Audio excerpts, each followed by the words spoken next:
구독자의 취향에 따라 재생 속도를 변경하면 더 유용하게 동영상을 시청할 수 있습니다.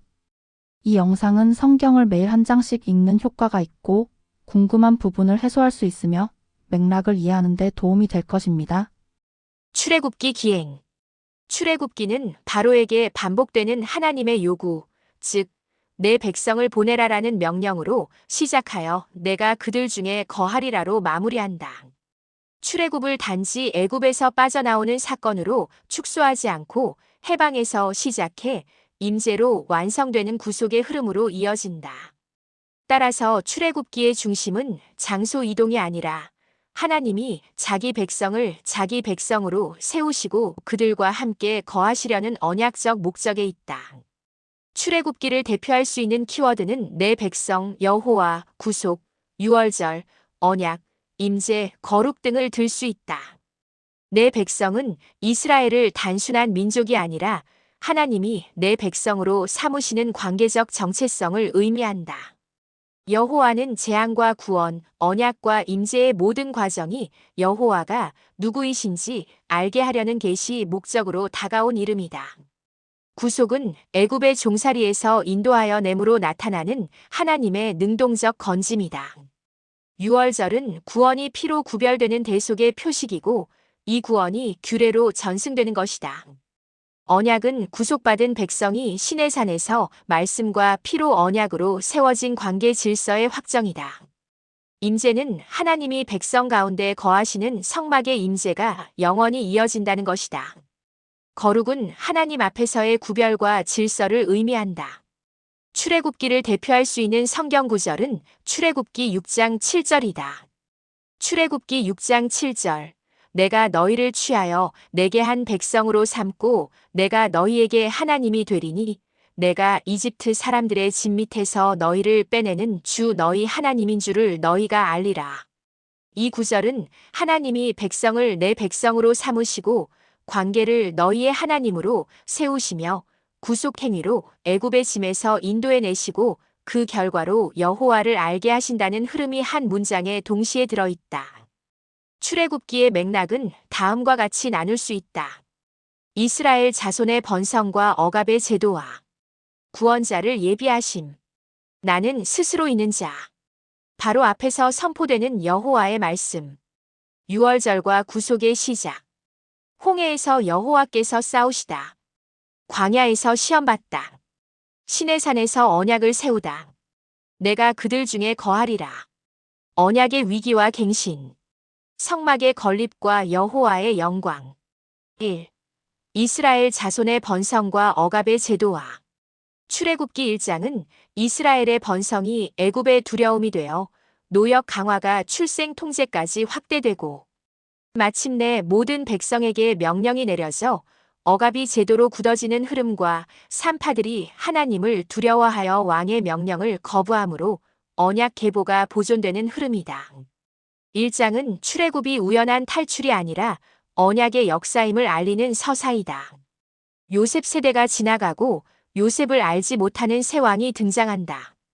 이때 이스라엘의 번성은 언약 성취이지만 새 왕의 눈에는 통제해야 할 위험으로 보인다.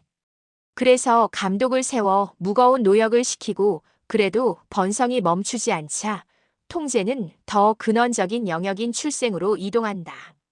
산파에게 남자아이를 죽이라는 명령이 내려오지만 산파들은 왕보다 하나님을 두려워하여 명령을 따르지 않는다. 마지막에는 그 명령이 산파 개인이 아니라 모든 백성에게로 확대되어 억압이 사회 전체의 시스템으로 굳어진다. 그 이유는 이스라엘의 번성이 하나님의 언약 성취였지만 애굽에게는 위협으로 인식되었기 때문이었다. 여기서 중요한 것은 서로 충돌하는 명령 체계 앞에서 누구를 선택할 것인가가 신앙의 실체를 결정하게 된다. 당시의 시대 상황을 유추해보자.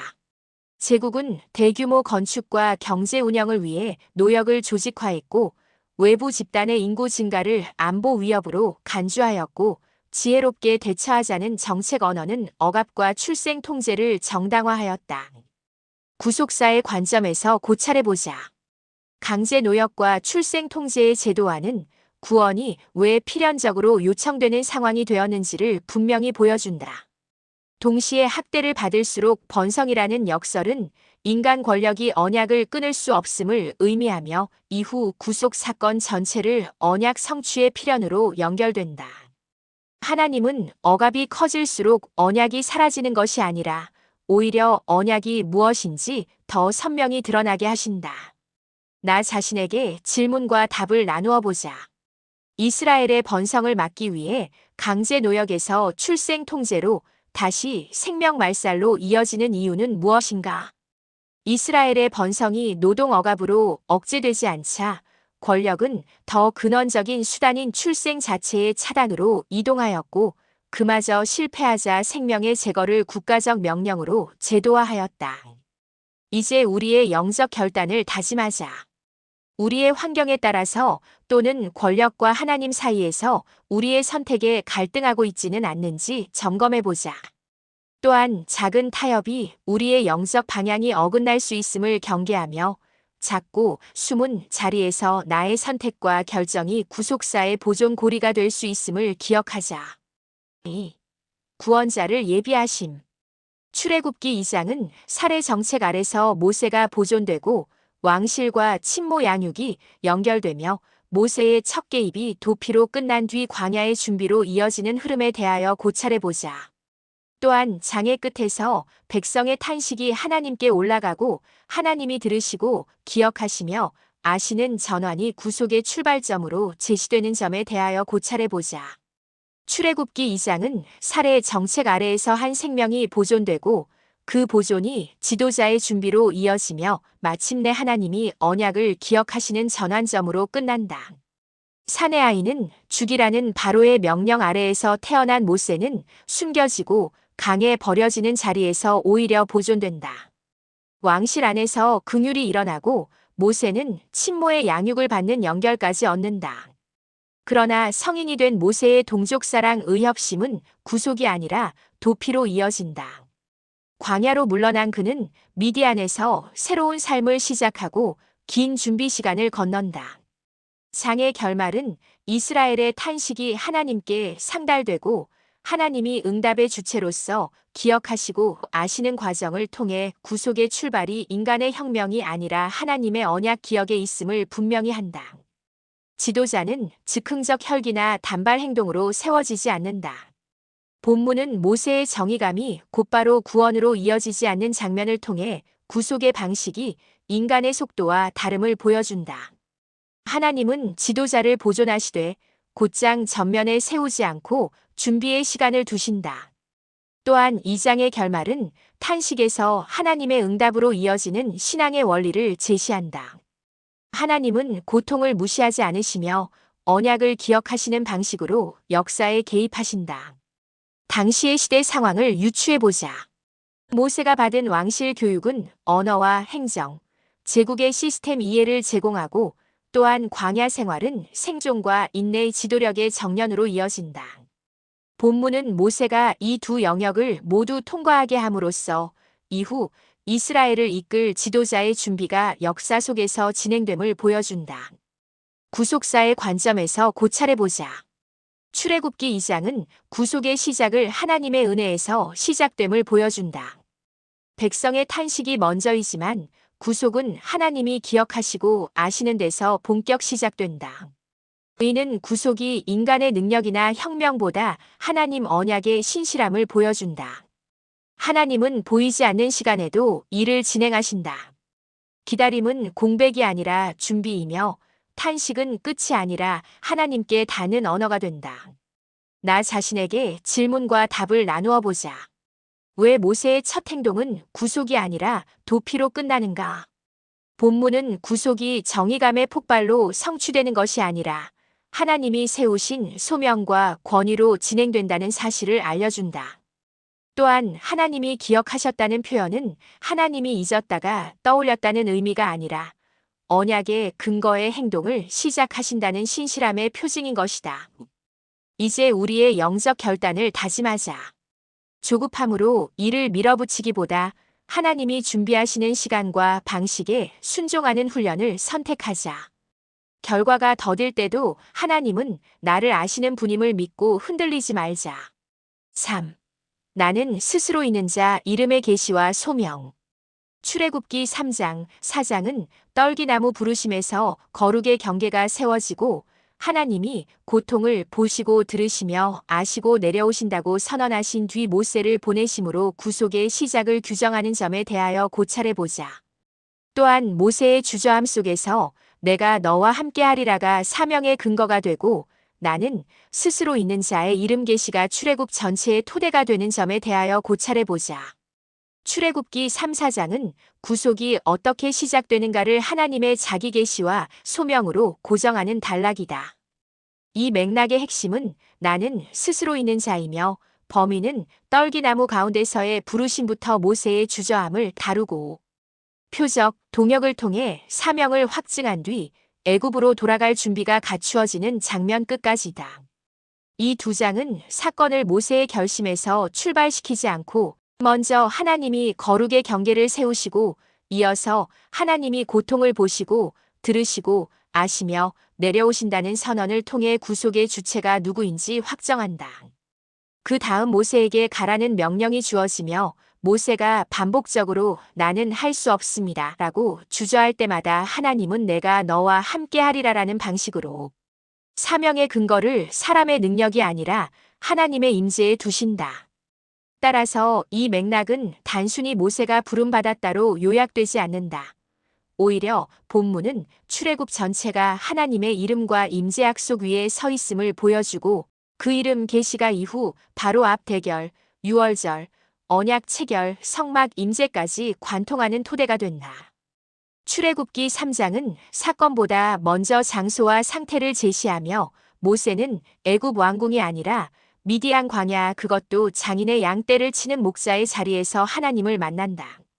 본문은 구속의 시작을 권력의 중심이 아니라 낮아진 일상과 고립된 장소에서 시작하며 구속의 주도권이 사람의 위치나 능력에 있지 않음을 처음부터 암시한다. 떨기나무에 불이 붙었으나 사라지지 않는 장면은 시각적 기이함 자체보다 하나님의 임재 방식을 드러내는 표징이다. 하나님은 자연을 파괴하지 않고도 그 안에 임재하실 수 있으며 이는 이후 성막 임재의 예고처럼 기능한다. 하나님이 모세를 부르실 때 가장 먼저 하신 말씀은 이리로 가까이 오지 말라는 경계 선언이다. 구속의 시작점에는 언제나 거룩의 구분이 먼저 선다. 하나님은 가까이 하되 아무 방식으로나 가까이 하는 것을 허락하지 않으신다. 이어 하나님은 자신을 내 아버지의 하나님, 아브라함의 하나님, 이삭의 하나님, 야곱의 하나님으로 계시하신다. 이는 출애굽이 새로운 종교 창시가 아니라 조상에게 주신 언약의 연속선상에 있음을 분명히 한다. 모세가 얼굴을 가린 행동은 이 부르심이 호기심의 대상이 아니라 두려움과 경외의 대상임을 본문이 직접 보여주는 장면이다. 하나님은 곧바로 이스라엘의 상태를 설명하시는데 그 표현은 매우 의도적이다. 내가 그들의 고통을 분명히 보았고 그들의 부르짖음을 들었고 그들의 근심을 알고 내려왔다는 연속적인 표현은 하나님이 멀리 떨어진 관찰자가 아니라 관계 속에서 역사하시는 하나님임을 강조한다. 구속은 감정적 연민이 아니라 언약에 근거한 하나님의 행동 계시로 선언된다. 그 다음에야 하나님은 모세에게 이제 내가 너를 바로에게 보내어라고 말씀하신다. 중요한 점은 모세가 먼저 나서지 않았다는 것이다. 출애굽의 시작은 모세의 계획이나 결단이 아니라 하나님의 보냄이다. 이때 모세의 첫 반응은 순종이 아니라 질문이다. 내가 누구이기에라는 질문은 겸손처럼 보이지만 본문에서는 사명의 무게 앞에서의 두려움과 회피로 읽힌다. 하나님의 대답은 모세의 자격을 설명하지 않는다. 대신 내가 반드시 너와 함께 있으리라라고 말씀하신다. 이 문장은 출애굽기 3장 4장의 중심축이다. 하나님은 사명의 가능성을 모세 안에서 찾지 않고 하나님의 임재 약속에 둔다. 그리고 이 임재의 증거로 내가 이 산에서 하나님을 섬기게 되리라는 미래의 표징을 주신다. 즉, 순종의 결과가 곧 하나님의 약속이 참됨을 증명하게 된다. 모세는 다시 질문한다. 그들이 하나님의 이름을 묻거든 무엇이라 말하리이까? 이 질문에 대한 하나님의 응답이 바로 출애굽기 전체를 관통하는 이름 계시다. 나는 스스로 있는 자라. 이 표현은 하나님의 존재가 외부 조건이나 인간 역사에 의해 규정되지 않음을 선포한다. 동시에 하나님은 이 이름을 조상들의 하나님과 연결시키며 새로움과 연속성을 함께 보여주신다. 출애굽은 새로운 사건이지만 새로운 하나님은 아니다. 하나님은 모세에게 전할 메시지를 매우 구체적으로 알려주신다. 장로들에게 무엇을 말할지, 바로 앞에서 어떤 요구를 할지, 애굽이 어떻게 반응할지까지 미리 말씀하신다. 이는 출애굽이 즉흥적 모험이 아니라 하나님이 이미 알고 계신 경로 위에서 진행되는 사건임을 보여준다.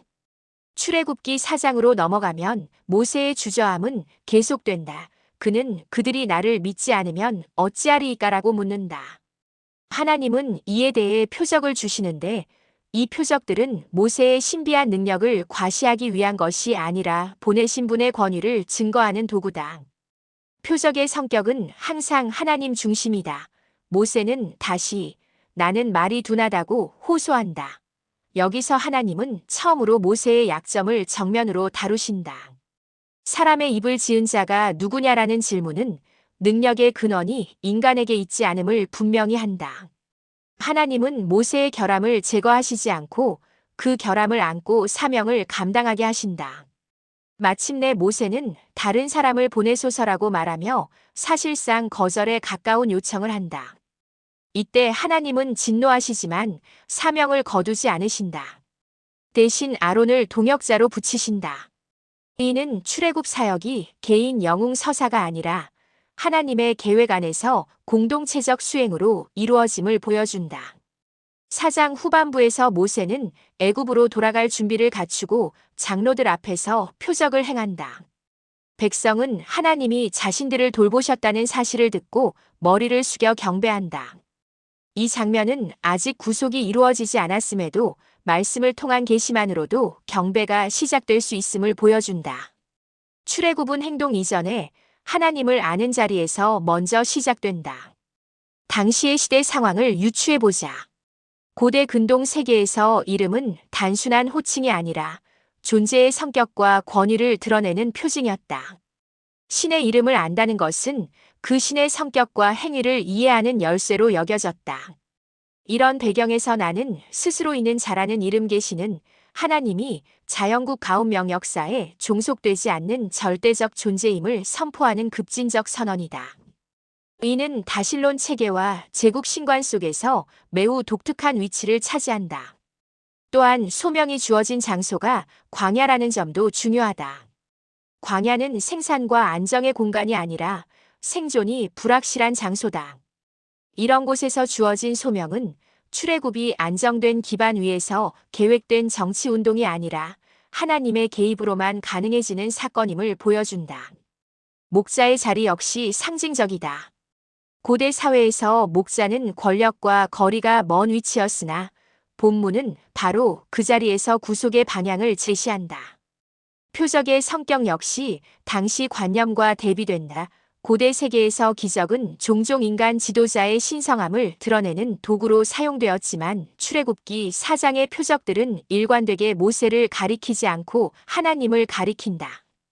표적은 권위의 근원이 인간이 아니라 하나님임을 반복적으로 상기시킨다. 구속사의 관점에서 고찰해보자. 출애굽기 3장, 4장은 구속사에서 전환점에 해당한다.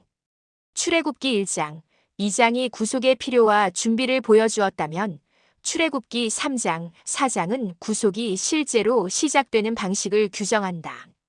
이 시작은 군사행동이나 정치 협상이 아니라 하나님의 이름 계시와 소명으로 이루어진다. 이 이름 계시는 이후 모든 사건의 해석 기준이 된다. 재앙은 여호와가 누구신지를 드러내는 계시의 수단이 되고 유월절의 피는 여호와의 구속 방식이 되며 신의 산 언약은 여호와와의 관계 질서를 확정한다. 더 나아가 성막은 내가 그들 중에 거하리라는 약속의 실현으로 이어진다. 즉 출애굽기 3장, 4장은 출애굽 전체를 떠받치는 신학적 기초 공사에 해당한다. 또한 이 맥락은 구속사가 사람의 준비도 사용하지만 사람의 준비에 의존하지는 않는다는 원리를 분명히 한다. 모세의 왕궁 경험과 광야 생활은 사용되지만 그것들이 출애굽의 원인이 되지는 않는다. 원인은 오직 하나님이 스스로 계시하시고 보내시며 함께 하시겠다고 약속하신 데 있다. 세미한 하나님의 메시지를 느껴보자. 이 본문을 통해 들을 수 있는 하나님의 세미한 메시지는 분명하다. 하나님은 내가 할 수 있느냐를 먼저 묻지 않으시고 내가 함께 하겠다를 먼저 선언하신다. 두려움과 부족함이 사명을 무효로 만들지 않는다. 오히려 사명은 임재에 의존하도록 사람을 낮추는 방식으로 주어진다. 또한 하나님은 자신의 일을 서두르지 않으신다. 광야의 오랜 시간 반복되는 질문, 동역자의 배치까지 포함하여 하나님은 구속을 안정적으로 지속 가능한 구조로 시작하신다. 이는 하나님의 일이 감정적 열정이나 일시적 용기로 추진되지 않음을 보여준다. 마지막으로 하나님은 이름을 숨기지 않으신다. 하나님은 자신을 알게 하시는 분이며 구속은 하나님을 모르게 하는 방식으로 진행되지 않는다. 출애굽은 하나님을 더 깊이 알도록 이끄는 사건이다.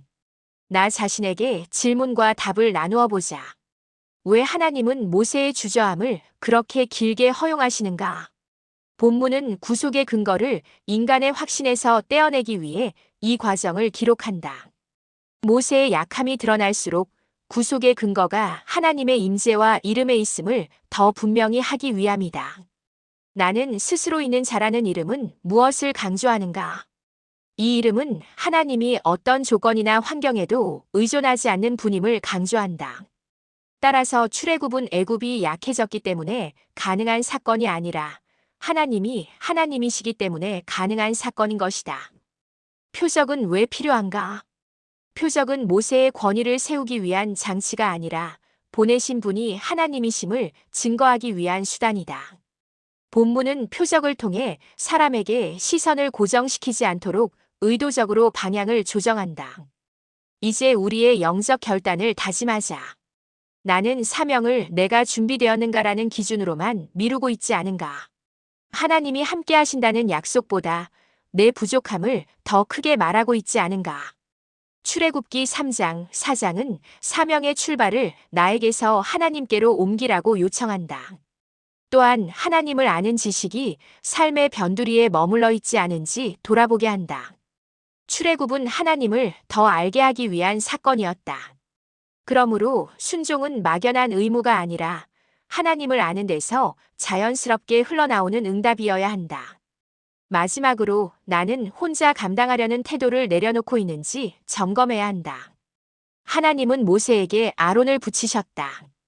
이는 연약함이 실패의 이유가 아니라 공동체 안에서 보완되어 사명을 지속하게 하는 통로가 될 수 있음을 보여준다. 아멘. 주 예수여 속히 오시옵소서. 더 널리 알리기 위하여 구독, 좋아요를 부탁드립니다. 감사합니다.